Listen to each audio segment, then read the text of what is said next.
This is a war of cargo ships. The shipyards of America are working day and night, but building them is only half the job.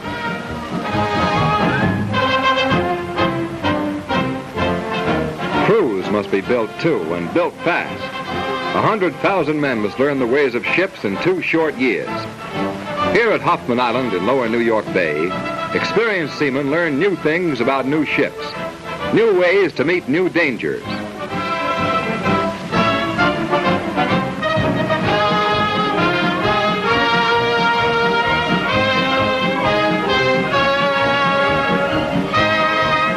Handling a lifeboat is not easy.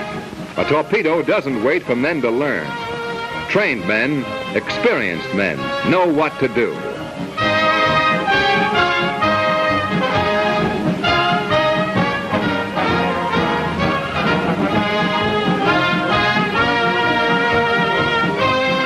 Boat drill is the order. 1 hour every day for 4 months.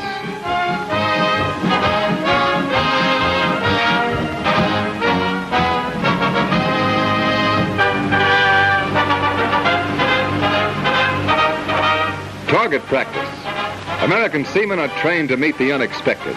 They're ready for whatever danger strikes. Broadside and anti-aircraft guns give the crews on our bridge of ships a crack at lurking submarines and surface raiders, a better chance to save their lives and cargoes.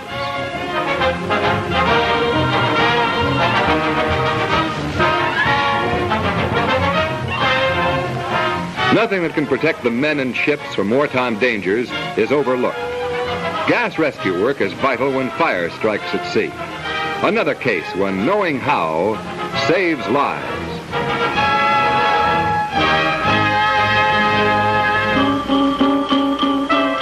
Actual work in the ship's machine shop and with the welding torch makes it possible to repair breakdowns and damage at sea. Ships move on. They're not laid up in port so often or so long. At Gallops Island in Boston Harbor, hundreds of young men qualify as sparks in from 6 to 9 months. They learn code and typing together, preparing for a necessary and time-honored profession.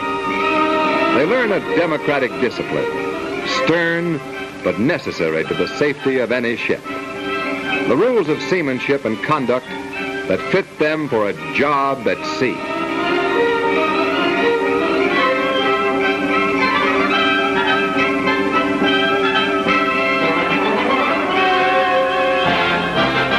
The United States Merchant Marine Cadet Corps trains officers for the complex job of running a modern ship.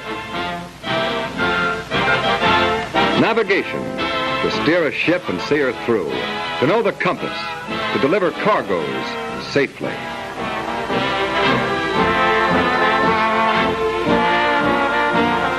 Shooting the sun, to use a sextant to find the ship's position, latitude and longitude.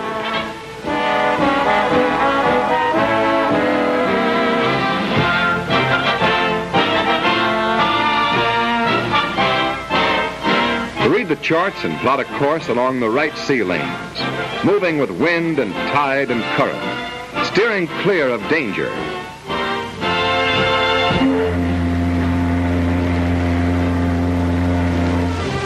To learn the signals, bells and whistles, to use the telegraph from bridge to engine room, to understand the instruments and gauges, how to read them and what each has to tell.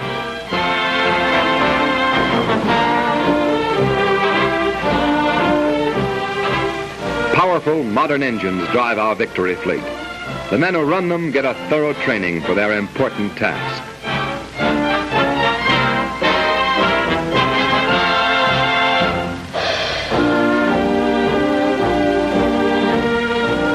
At historic Fort Trumbull in New London, Connecticut, and at Government Island in San Francisco Bay, training stations have been established for officers up from the ranks. These are older men with sea experience, going back to school now to learn the things that officers must know.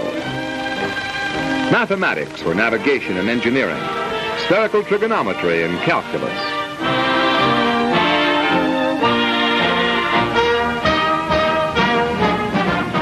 The American Seaman and her sister ship, the American Sailor, are the largest training vessels maintained by any government in the world. More than 300 men are trained at one time on each of these ships. And there are more than a dozen other training vessels, including one of the Maritime Commission's 1,500 new Liberty ships. Tough, reliable, capable cargo ships, built to do a job and doing it.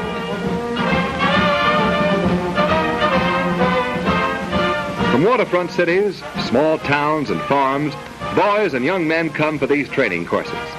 All young Americans are eligible, and sailors in our merchant fleet are just as important in this war as soldiers in the Army. No previous experience is necessary, only a healthy body, a clean character, and a mind alert and quick to learn. Hard work and study call for good food and plenty of it. Cooks and bakers are trained at all apprentice seaman training units, and they know their stuff. A seaman has to know a lot of things. He starts with simple chores, to box a compass in a class on deck, to know his ropes and how to tie sailors' knots, to handle lines and splice a hawser,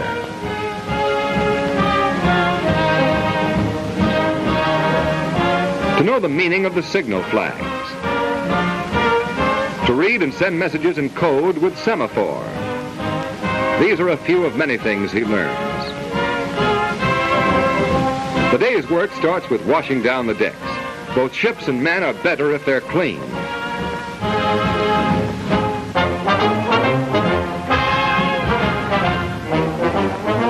Down to work and classes. To learn by watching and by doing. To light a new oil burner beneath a boiler. Men work better when they know the how and why. Here they learn them well.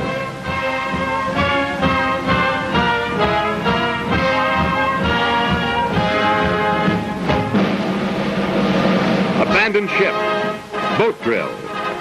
In these grim days, a seaman's work's no fishing trip, no Sunday picnic, no moonlight excursion with soft music. It's not a job for chicken-hearted fellows. It's for men with guts and good red blood. It's hard work with danger in it. But training for emergencies cuts down the danger. And training today takes full account of every lurking threat.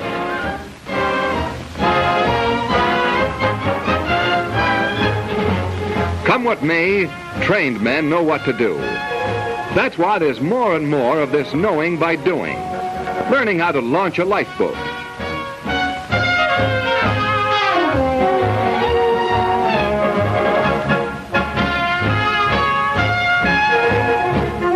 Learning to go over the side and how to operate the many kinds of lifeboats, rafts, and launches.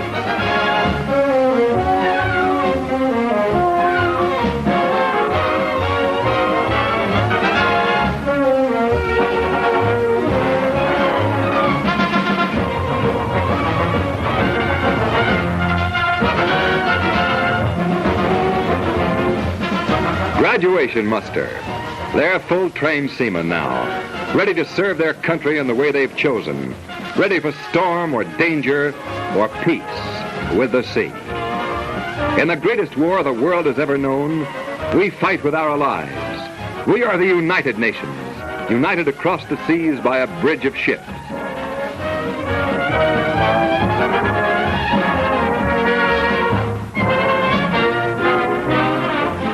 In convoys bound for many fronts, American seamen do their job. They'll get the planes and tanks and guns and food the Army needs to where it needs them. Ships and brave men working together make it possible to fight.